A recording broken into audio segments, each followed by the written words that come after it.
Zaniolo, ma non solo. L'Inter già da qualche anno sta sfruttando una particolare formula al momento di cedere alcuni suoi giocatori che permette in qualche modo di cautelarsi qualora poi il giocatore dovesse poi esplodere altrove. È successo già in passato con Filippe Coutinho, potrebbe accadere presto con Nicolò Zaniolo, ma non solo. Stiamo parlando della famosa clausola relativa alla percentuale sulla futura rivendita di un giocatore, ovvero nel momento in cui l'Inter o un qualsiasi altro club decide di vendere un proprio giocatore, inserisce nell'accordo con la società acquirente una percentuale più o meno grande che viene prestabilita proprio nel momento della cessione, che nel momento in cui poi questo club dovesse decidere di rivendere il giocatore ad un club terzo, dovrà poi corrispondere questa cifra al primo club, in questo caso all'Inter, dicevamo, che si calcola sul totale della cifra di questa cessione. Per farvi capire meglio vi faccio un esempio concreto parlando proprio di quello che è accaduto con Coutinho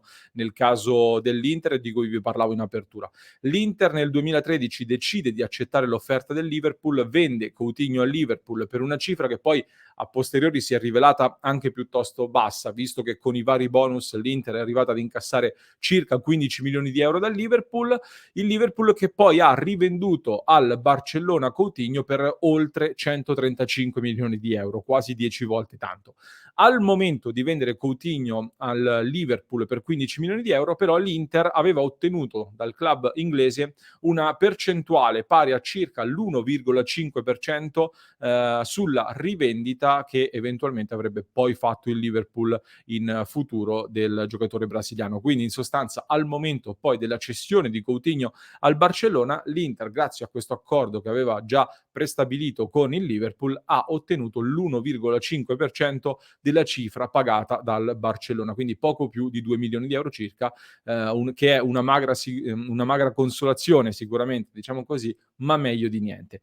Qual è il senso di questa clausola? Di sicuro per chi vende, come dicevo in apertura, è anche un modo per cautelarsi qualora, come nel caso di Coutinho, questo giocatore dovesse poi esplodere nel nuovo club. Chi invece compra il giocatore, sicuramente dando una percentuale sulla futura rivendita, otterrà nell'immediato un prezzo leggermente più basso, a seconda anche di quanto sarà alta questa percentuale, e nell'immediato quindi può far comodo un piccolo sconticino. Dopo Coutinho, comunque, questa pratica è stata sempre più utilizzata dall'Inter, che oggi possiamo dire controlla diversi giocatori in giro per l'Italia e non solo, giocatori che potrebbero quindi fruttare degli incassi extra più o meno piccoli che di questi tempi comunque farebbero davvero comodo. Per cui, amiche e amici interisti, ben ritrovati all'interno di questo nuovo episodio di oggi, in cui parliamo quindi, come detto, proprio dei calciatori principali in giro per l'Italia, ma anche per il mondo, che possono fruttare all'Inter qualche ulteriore incasso tramite proprio la percentuale sulla futura rivendita. Prima di partire con i nomi più importanti e di fare il punto della situazione, se ancora non l'avete fatto, vi ricordo di iscrivervi al nostro canale. Vi basta cliccare sul tastino iscriviti completamente gratis, aiutate il nostro canale a crescere e a farsi conoscere sempre di più, e allo stesso tempo non vi perdete neanche uno dei nostri approfondimenti, le nostre analisi, le dirette tutti i giorni alle 19:30 e soprattutto le dirette partita, che sono sempre più seguite, siamo sempre di più, e quindi mi raccomando non vediamo l'ora di tifare Inter insieme a voi anche nella nuova stagione. Quindi iscrivetevi subito, ovviamente. Andiamo adesso però con i vari nomi. Vi anticipo già che sono 5 i giocatori di cui parleremo all'interno dell'episodio di oggi, più uno che, come Coutinho in passato, proprio in questi giorni ha fatto già scattare la sua percentuale di rivendita e ha portato già in questo momento nei conti dell'Inter un piccolo extra budget comunque importante, che comunque fa comodo. Sto parlando di Federico Bonazzoli. Per chi ci segue da YouTube, condivido la schermata da Transfer Market. Federico Bonazzoli, attaccante classe 1997, che si è trasferito ufficialmente alla Salernitana.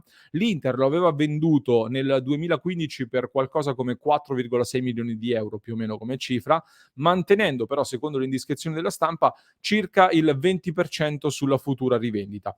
Rivendita che quindi è scattata proprio in questi giorni e che ha portato di fatto all'Inter quasi 1 milione di euro, visto che la Salernitana ha acquistato il cartellino di Bonazzoli per circa 5 milioni di euro. Devo dire, anche dal punto di vista tecnico, sono abbastanza contento per Bonazzoli, perché alla Salernitana ha trovato un ambiente buono, valido, dove può far molto bene. Già l'anno scorso ha segnato, se non ricordo male, 12 gol tra Serie A e campionato, quindi è andato in doppia cifra in Serie A, e quindi spero per lui possa essere un ulteriore trampolino di lancio. L'Inter ha perso quindi ormai il controllo su questo giocatore e ha incassato un ulteriore milione proprio grazie a questa percentuale di cui vi ho parlato in questo episodio di oggi. Dopodiché arriviamo ai 5 nomi del prossimo futuro, diciamo quelli da tener d'occhio nel prossimo futuro, che potrebbero portare altri soldi all'Inter. Partiamo da un nome non molto conosciuto, che non credo potrà portare tantissimi soldi all'Inter, almeno di un exploit che ad oggi sembra comunque difficile, ma chi lo sa. Mi riferisco a Felice D'Amico, un'ala sinistra classe 2000, che al momento si trova alla Pro Sesto, ma che era stato venduto dall'Inter alla Samp, quindi al momento è un giocatore di proprietà Sampdoria, che ha ceduto appunto il giocatore in prestito alla Pro Sesto fino al termine di questa stagione. Transfermarkt gli assegna un valore di cartellino pari a circa 150.000 euro. Nell'Inter non aveva mai esordito, quindi non credo lo ricorderete in maglia nerazzurra. Era stato venduto dall'Inter alla Samp per circa 400.000 euro, con una clausola questa volta più particolare, nel senso che se il giocatore sarà poi rivenduto dalla Samp per una cifra superiore a questi 400.000 euro, il 40% della differenza tra le due operazioni finirà poi nelle casse dell'Inter. Sostanzialmente il 40% della plusvalenza che la Samp dovesse poi mettere a bilancio finirebbe poi nei conti dell'Inter. Quindi questo è una clausola ancora più particolare per Felice D'Amico. Speriamo per lui e anche per l'Inter che alla Pro Sesto possa incidere e poi aumentare di valore eventualmente. Dopodiché torniamo in casa salernitana, dove oltre a Bonazzoli, di cui vi ho parlato prima, c'è un profilo ancor più interessante rispetto al Felice D'Amico di cui abbiamo parlato in questo momento.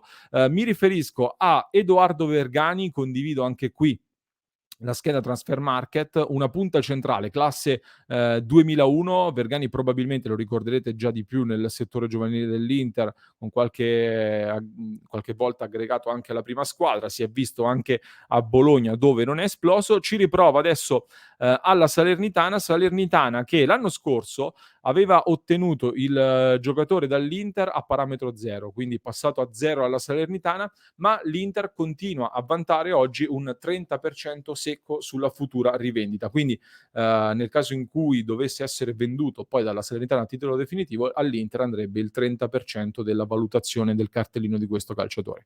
Per la Salernitana è stato un affare molto conveniente, all'Inter ovviamente devono sperare che il giocatore possa esplodere per poter incassare delle cifre importanti. Al momento comunque non ci aspettiamo un incasso da questo calciatore, perché leggendo anche le ultime notizie del momento sembra che per lui si stia profilando un trasferimento in prestito già nei prossimi giorni in uno dei tanti club di Serie B che si sono interessati alle sue prestazioni.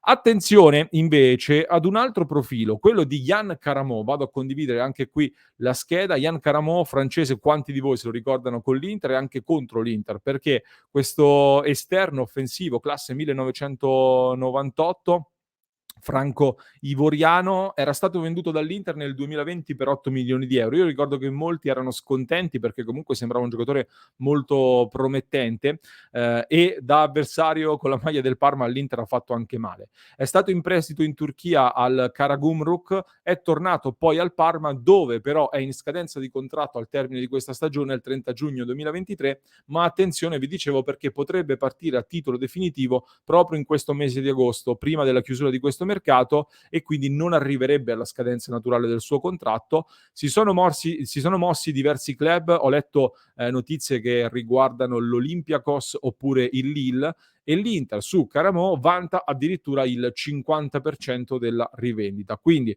se dovesse partire faccio un esempio, i 4 milioni di euro che è la valutazione che Transfermarkt fa del cartellino di questo giocatore, all'Inter andrebbe quindi il 50%, per cui circa 2 milioni di euro, oltre agli 8 che sono stati incassati nel 2020. Seguiamo quindi con attenzione questa pista, non credo partirà per 4 milioni, ma vediamo. Comunque seguiamola, nei prossimi giorni potrebbero esserci degli sviluppi e sarebbe sicuramente molto interessante anche questo per l'Inter. Arriviamo però agli ultimi due nomi, quelli ancor più pesanti in quest'ottica. Il primo è quello di Gabigol, Gabriel Barbosa, attaccante, anche qui classe 1996, brasiliano che è tornato in Brasile. Non tutti se lo ricordano, ma l'Inter aveva venduto Gabigol dopo una serie di prestiti tra Benfica, poi il Santos. Ha venduto il giocatore al Flamengo per 17,5 milioni di euro, mantenendo però anche un 10% sulla futura rivendita di questo giocatore. Ed è un 10% che può fruttare un'altra cifra, un altro tesoretto molto interessante, perché Gabigol al Flamengo sta facendo veramente molto molto bene, sta diventando uno dei trascinatori ormai, anzi è già uno dei trascinatori, uno degli elementi più in vista del Flamengo sicuramente, e la valutazione di mercato è finalmente tornata a crescere molto, schizzando di nuovo a quota 26 milioni di euro secondo le valutazioni di Transfermarkt. Ma banalmente, ne stavamo parlando in questi giorni anche nel club di Passione Inter, dovesse continuare a giocare così, a segnare così, ad essere così incisivo nel Flamengo, visto che comunque ha ancora 25 anni, ne compirà 26 tra poco, prima o poi, secondo me, un ritorno in Europa a cifre anche piuttosto importanti, visto che comunque il Flamengo è un club anche piuttosto ricco per il campionato sudamericano, sinceramente me lo aspetto un possibile ritorno in Europa, e quindi altri 2,5-3 milioni di euro all'Inter potrebbero arrivare da un giocatore che ormai è fuori dai radar nerazzurri da diverso tempo sicuramente. Per chiudere però, andiamo verso la conclusione, chiudiamo con quello che è il nome più pesante in assoluto probabilmente. Avevamo fatto riferimento anche in apertura. Condivido la schermata per quanto riguarda Nicolò Zaniolo, classe 99, esterno offensivo, trequartista, centrocampista offensivo, ma anche prima punta all'occorrenza, un po' di tutto, un vero e proprio jolly della Roma, valutato da Transfermarkt 33 milioni di euro. Sappiamo che in questi anni è stato eletto un po' come il simbolo delle cessioni di cui l'Inter si dovrebbe pentire, se ne è parlato spesso, anche in questo momento in cui si parla di altri giovani che potrebbero lasciare l'Inter, si dice guai a ripetere l'affare Zaniolo. Zaniolo era stato inserito nell'operazione che ha portato Nainggolan dalla Roma all'Inter, ed era stato valutato all'interno di questa operazione soltanto 4,5 milioni di euro. Allo stesso tempo però l'Inter era riuscita ad ottenere un 15% sulla futura rivendita del giocatore, e oggi Zaniolo ha un valore di mercato sicuramente molto più alto. Vi dicevo, Transfermarkt lo valuta 33 milioni di euro, ma attenzione perché ci sono voci di mercato più calde in questo senso, per cui rimane sicuramente il rammarico di aver perso un grande talento. Per l'Inter però c'è ancora la possibilità di incassare una cifra sostanziosa. Infatti occhio a quello che può succedere, come vi dicevo, da qui a fine mercato, perché dopo le ultime amichevoli sembra sia tornato un po' il sereno tra Zaniolo, Mourinho, l'ambiente Roma, però sul giocatore, stando anche alle notizie che leggevo pochi minuti fa, c'è sempre il pressing forte da parte del Tottenham, una squadra che abbiamo visto ha una potenza di fuoco importante e ha, diciamo, a disposizione anche gli argomenti giusti per poter convincere la Roma probabilmente. Quindi si sta continuando a parlare, è un'operazione che potrebbe poi in totale costare al Tottenham circa 45 ma anche 50 milioni di euro, e all'Inter aspetterebbe il 15% della valutazione complessiva, anche qualora dovessero essere poi inseriti giocatori, per esempio, come contropartita. All'Inter interesserebbe per il 15% la valutazione complessiva del cartellino, e ad un affare da 50 milioni corrisponderebbe quindi per l'Inter circa 7 milioni di euro, per esempio. Quindi un bel tesoretto per un giocatore di cui purtroppo hai perso il controllo. Quindi teniamo sotto osservazione queste voci, vediamo come si sviluppano in queste prossime settimane settimane tutte queste notizie di mercato attorno a questi calciatori, perché potrebbero darci una grande mano nel raggiungere gli obiettivi economici senza dover sacrificare i giocatori più importanti della rosa attuale dell'Inter. Allo stesso tempo prepariamoci anche a vedere utilizzare sempre di più questa formula particolare di cui per esempio l'Inter, lo sappiamo, ne sta discutendo con i vari club interessati a Cesare Casadei, per fare un esempio, ne ha parlato anche per Pinamonti e non solo. Quindi vendere un pezzo di futuro ma con una certa cautela, possiamo sintetizzare così. Fatemi sapere cosa ne pensate di questa formula e per esempio se accettereste una formula con cessione immediata e futura percentuale sulla rivendita di Casadei, di cui si sta parlando molto in queste ore, fatemi sapere un po' le vostre opinioni. Noi continuiamo a parlarne nel club di Passione Inter. Prima di salutarvi però vi lascio un approfondimento assolutamente da recuperare che vi metto come link in descrizione per chi ci sta ascoltando in podcast, mentre per chi ci sta guardando in video vi lascio il link qui, mi raccomando, cliccate subito.